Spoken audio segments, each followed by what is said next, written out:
Bonjour à tous. Alors, je vais vous expliquer aujourd'hui comment s'aligner corps, âme et esprit. Pourquoi s'aligner? Pourquoi c'est important? Tout simplement parce que quand on s'aligne corps, âme et esprit, notre vie est bien plus facile. Les synchronicités s'enchaînent.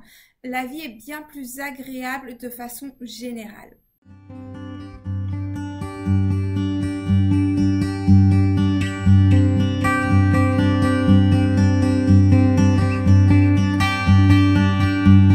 Donc, pour s'aligner corps, âme et esprit, il faut travailler sur 2 éléments sur 3.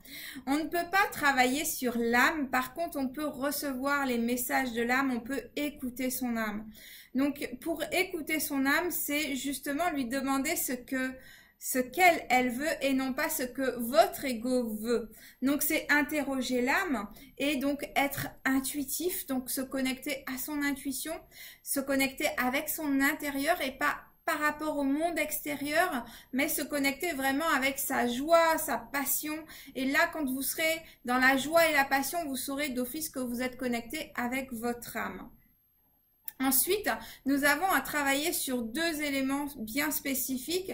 Donc, en fait, nous avons 3 cerveaux, d'accord? Nous avons la tête, où il y a le vrai cerveau, qu'on appelle cerveau d'un point de vue biologique. Nous avons le cœur qui est notre premier cerveau où se trouve l'âme, donc je vous ai dit comment faire. Et nous avons le ventre. Donc le ventre, en fait, c'est notre 3e cerveau et c'est le corps, tout simplement. Il faut savoir que le corps emmagasine beaucoup d'informations et beaucoup de notre inconscient se trouve dans notre corps physique. Et la façon dont on fonctionne, c'est par habitude, c'est par accoutumance. C'est comme ça que l'on fonctionne. Et une fois que les choses sont devenues du mental, de l'habitude mentale à l'habitude physique, par exemple, si je vous dis de composer votre numéro de carte bancaire, vous saurez le composer automatiquement sur la machine. Si on change les chiffres de la machine et qu'on les bouge, peut-être que vous allez demander, mais c'est quoi mon code bancaire encore? Parce qu'il faut réfléchir et retrouver les chiffres autrement, d'accord? Donc ça, c'est de la mémoire corporelle. Donc en fait, les 2 parties qu'il faut travailler, c'est l'esprit et le corps. Donc le corps, ça se travaille par les émotions. Donc il vous faut changer votre état émotionnel, il vous faut changer votre façon de communiquer avec le monde extérieur. D'accord? Donc ça, c'est la partie à travailler. L'autre partie à travailler, c'est le mental. Donc ce sont vos pensées. Et donc, c'est votre façon, votre vision des choses, c'est accepter d'avoir une autre perspective, accepter de ne pas prendre tout ce que vous voyez, tout ce que je dis ou que d'autres personnes disent pour de la vérité. Ne pas prendre ce que l'on vous a enseigné, que ça soit à l'école ou vos parents ou les personnes qui vous entourent pour la vérité, mais expérimenter. Et même votre propre vérité, remettez-la en cause tout le temps parce qu'il n'y a pas vraiment de vérité. La vérité, elle est partout tout le temps.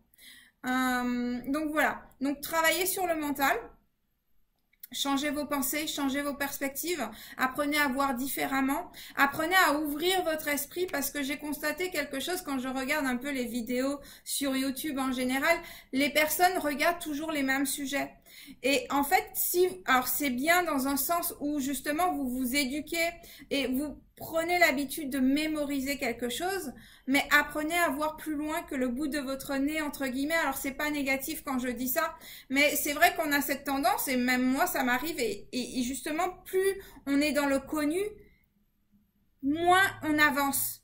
Plus on s'ouvre à l'inconnu, et plus on avance et on explore de nouvelles possibilités, d'accord? Donc, essayez de ne pas toujours regarder les mêmes choses, essayez d'élargir votre champ de vision, essayez d'apprendre différentes choses, d'aller vers l'inconnu d'une certaine façon. C'est comme ça que vous allez rééduquer votre mental.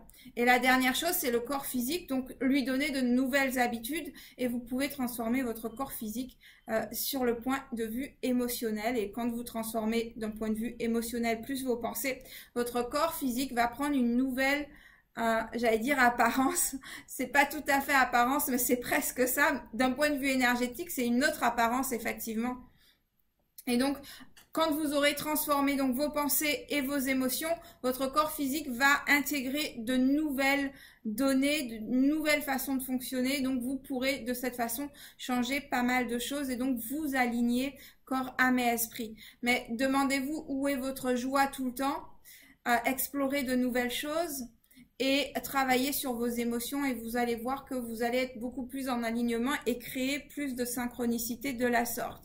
Maintenant, si vous voulez aller plus loin, si vous voulez en savoir plus sur cela, je fais pour la dernière fois cette année l'atelier Amour de soi et loi de l'attraction. Ce sera la dernière de cette année parce que je veux me consacrer à d'autres ateliers pour cette fin d'année 2018. Ça commence le 10 juin. Donc, inscrivez-vous. Ce sera disponible. Les inscriptions sont à partir de maintenant. Et donc, voilà. Et donc, vous saurez exactement comment faire pour travailler afin de vous aligner correctement corps, âme et esprit. Voilà, je vous remercie d'avoir regardé. Je vous dis à très bientôt. Passez une excellente journée et travaillez sur vos émotions, travaillez sur votre mental et demandez à votre âme qu'est-ce qu'elle veut et vous saurez toujours ce qu'elle veut en sachant où est votre joie, où est votre bonheur. Je parle bien de joie et de bonheur, je parle pas de satisfaction temporaire. J'achète un nouveau téléphone, c'est de la satisfaction temporaire. Par contre, je fais une activité et j'oublie le temps, j'oublie l'espace, j'oublie les gens qui sont autour de moi. Là, ça, c'est de la passion et c'est de l'amour. Donc, voilà. Donc, alors, c'est l'échelle le plus haut que je vous ai donné pour vous. Justement, bien sûr, il y a différents paliers, mais c'est pour vous donner une idée. J'espère que ça vous servira et que vous en ferez quelque chose de génial. Merci d'avoir regardé encore une fois. Je vous souhaite une excellente journée ou fin de journée et je vous dis à très bientôt. Bye bye.